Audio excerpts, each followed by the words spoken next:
Hey, hey, hey, welcome to another Math with Mrs. Madsen video. Today we are going to be graphing equations, writing tables, creating tables. We're going to be doing it all. Graphing relationships, okay? I'm going to give you a real world situation. You're going to write an equation, make a graph, and graph that equation. Let me give you an example of what I'm talking about. Here's a situation here where I need 1 cup of milk for every 2 chocolate chip cookies. That's my situation. The equation I could write for that, if x is cookies and y is cups, is x divided by 2 equals y. The xy chart I could make would look like this, and then the table would look like this. So that's what we're doing today. We're going through the whole entire process, kind of putting everything together from the last 3 videos. And here we go with the first question is about Peyton. Peyton joins a video game club for a one-time fee of $12. Each video game that is rented is $2. Write an equation that shows the relationship between the number of video games, X, that Peyton rents and the total cost, Y. So a one-time fee of $12 and each video is 2. We're going to use X for 2. So each video is $2 plus that one-time fee of $12 will give me Y, which is my total cost. And let's do the XY chart. So with my XY chart, I always like to start with 0 to kind of know where I am on the y-axis, right? So if I plug in a 0, we're going to get 2 times 0, which is 0. 0 plus 12 is 12. Okay, my next one, let's do 1 video, 3 videos, and 5 videos. That will kind of give me a good line across this graph right here. So if I just rent 1 video, that means it would be 2 times 1, which is 2. 2 plus 12 is 14. Now, if I rent 3 videos, that'd be 2 times 3, which is 6, right? 6 plus 12 is 18. 6 plus 12 is 18. Good. Okay, now if I rent 5 videos, that'd be 2 times 5, which is 10. 10 plus 12 is 22. Okay, let's see if that forms a nice line or if I made a mistake. So 0 videos, even if I rent 0 videos, it'll cost me $12. 1 video will cost me 14. 3 videos will cost me 18. And 5 videos will cost me 22. So I have a good linear equation on, and make sure that you have that line right there, or the arrow, meaning I could buy more videos and it would cost me more dollars, correct? So that is our first example of a real life situation, from an equation to the table to the graph. Let's go on to the next question.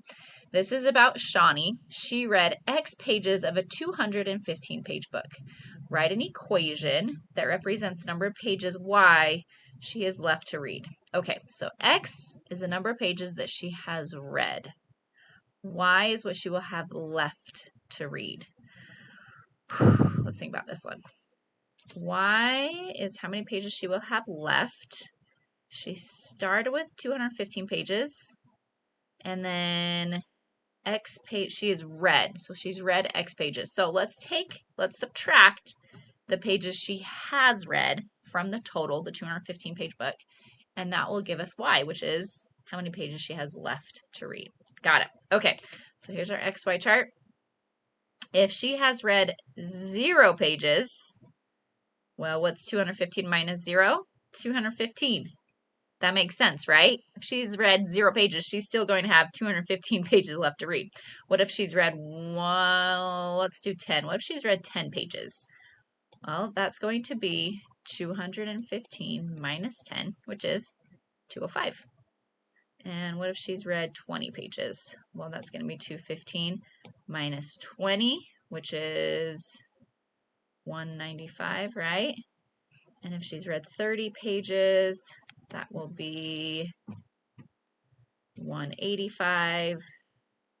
And if she's read 40 pages, we're going down by 10, right? And 50 pages will be 165.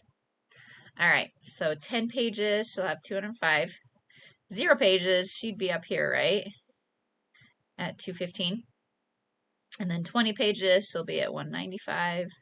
130 pages, she'll have 185 left. Do you see how we have this linear equation going on? And it would continue, wouldn't it? On and on and on, okay? So this linear equation actually went down. So the more pages she reads, the less pages she has left to read. That's kind of cool to look at it that way. Not all, so linear equations can go up or they can go down, but they will always stay lines. A hot air balloon rises at a rate of 369 feet per minute.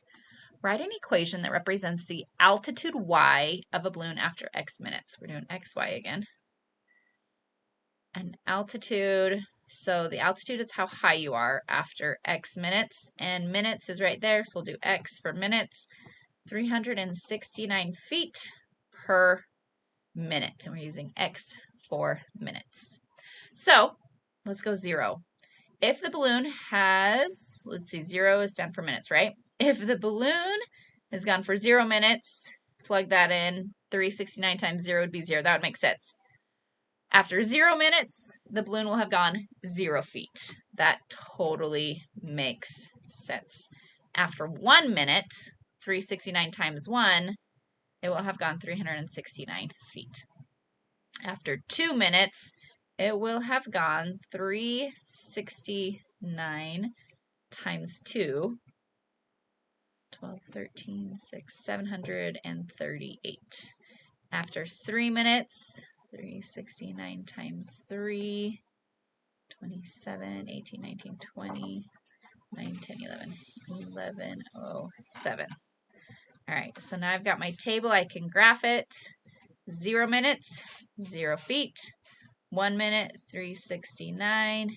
2 minutes, 738, about right there, should we say. 3 minutes, 1100. Look at that beautiful linear equation that's graphed. Very cool. All right, what I want you to do now is flip your paper, and there's 2 here that I want you to try on your own. How far can you get? Okay, so pause. And how far can you get with Marco and his savings account? Only push play after you're stuck, and then see, and I'll pick up and help you the rest of the way. Okay, so Marco opens a savings account with an initial deposit of $40. So he's going to start with $40, and then he will deposit $10 each week. Write an equation that could be used to represent the account balance y after x weeks. So x is going to be weeks. Y is going to be how much money I have, my total account balance. So in order to get to my total account, I'll go y equals, he's going to start with $40, and then each week, he's going to do $10 each week. So now, with my XY chart, X is the weeks, Y is the total money. So after 1 week, we'll have 40 plus 10 times 1, which is 10. 10 plus 40 is 50. So after week 1, we'll have $50. After week 2, let's see, 2 weeks in, we'll have $20 now, plus the 40 that we started with will be $60. And then 3 weeks, it'll be 10 times 3, which is 30, plus the 40, we'll have $70. 4 weeks, we'll have $80. We're just adding $10 for each week, aren't we? So, oh, what if we didn't do 0, did we? So after 0 weeks, 10 times 0 is 0, we'll still have that $40, won't we? Because that's what we started with. So at the very beginning of the very first week, with that initial deposit, we'll have $40. So we're going to start with $40, After the first week, we're going to have 50. After the second week, we're going to have 60. Then we'll have 70. And then we'll have 80. And we will continue going upwards. As more time goes on, more money we'll have in our account. How did you do? Did you make it all the way through? Or did you have to pick up somewhere? Okay, hopefully you learned where you were stuck. I talked you through it. You could do it. And let's try one more on our own. So again, pause this. See how far you can get on your own. Hopefully all the way. If not, I'm still willing to help you. Maurice rents a canoe for the afternoon. He must pay a $15 deposit plus $6 per hour. Write an equation that represents the relationship between the number of hours Maurice rents the canoe, which we'll say is X, and the total cost of renting the canoe, which we'll say is Y. So the total cost is Y. It's a $15 deposit plus $6 per hour. And we're using X for hours, so we can go 6X plus a $15 deposit. If you wanted to write it 15 plus 6X, we'll get the exact same answer, won't we? Okay, so let's start with if we like to, X is hours, Y is dollars. So if he rents it for 0 hours, you will still have to pay that $15 deposit because 6 times 0 will be 0. We still have to pay that $15. All right, what if we have rent it for just 1 hour? Well, that's going to be 6 times 1, so it's $6 for that hour, plus the $15 will be $21 if we just rent it for 1 hour. If we rent it for 2 hours, that's going to be 12 plus 15, which is 27. Rent it for 3 hours. It will be 6 times 3, which is 18. 18 plus 15 is 33. And we'll continue on like that, right? But let's start with 0. 15, 1, 21, 2, 27, 3, 33. And we'll continue that way. Okay, did you make it further that time? All the way, hopefully?